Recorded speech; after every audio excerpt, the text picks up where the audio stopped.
Napupuno na ba yung drive inyo at kailangan nyo na mag-delete? Pero kahit na nagdi-delete kayo ay naka-red pa rin siya, halos walang bawas. Ganito lang po yung gagawin nyo. Right click nyo lang siya, tapos properties. Tapos yung disk clean up, click nyo lang yan. Ayan, tapos click mo yung clean up system file. Tapos antayin mo lang siya na makapag-loading. Ito. Antayin mo lang yan na makapag-scan.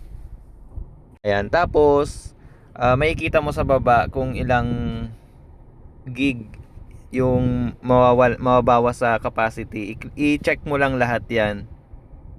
So, hindi ko na i-explain yung isa-isa, pero i-check mo lang lahat, tapos makikita mo, kagaya nito, 16 gig yung maki-clean up niya. So, ibig sabihin, makakapag-save up tayo ng 16 gig. Tapos, okay. And then, proceed mo lang. Tapos pagka ganito na, antayin mo lang siya na matapos. Ano yan, parang depende yan sa bilis ng computer eh. So usually, medyo matagal yan kasi kini-clean up na niya yung hard drive mo. So antayin mo na lang matapos to.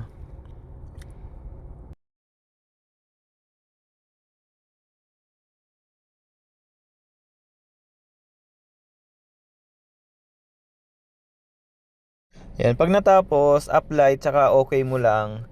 Pero kung napansin nyo, 'di ba, parang 11 gig lang yung na-pre up niya, pero may space na. So ang ginagawa ko diyan, inuulit-ulit ko lang 'yan. Clean up ka ulit, tapos ano lang, siguro mga 3 to 4 times ginagawa ko 'yan hanggang maging ano siya, mawala. Kasi ngayon kung makikita nyo, may 7 gig pa. So uulitin ko lang 'yan hanggang sa maubos. Kasi dapat ano 'yun eh, mga ilang MB na lang matitira dun dapat.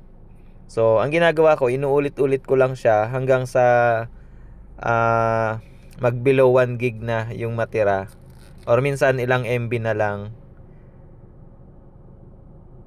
Ayan, so malaki-laki na rin, uulitin ko pa rin siya. So 2 MB na lang, kaya okay na yon.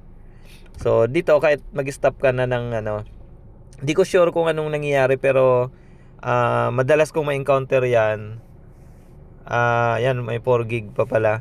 Madalas kong ma-encounter yan, inuulit-ulit ko siya para lang, kumbaga, mas ano, pababa ng pababa yung natitira hanggang sa maubos. So ayun lang mga ka-basics, ganun lang po siya kabilis.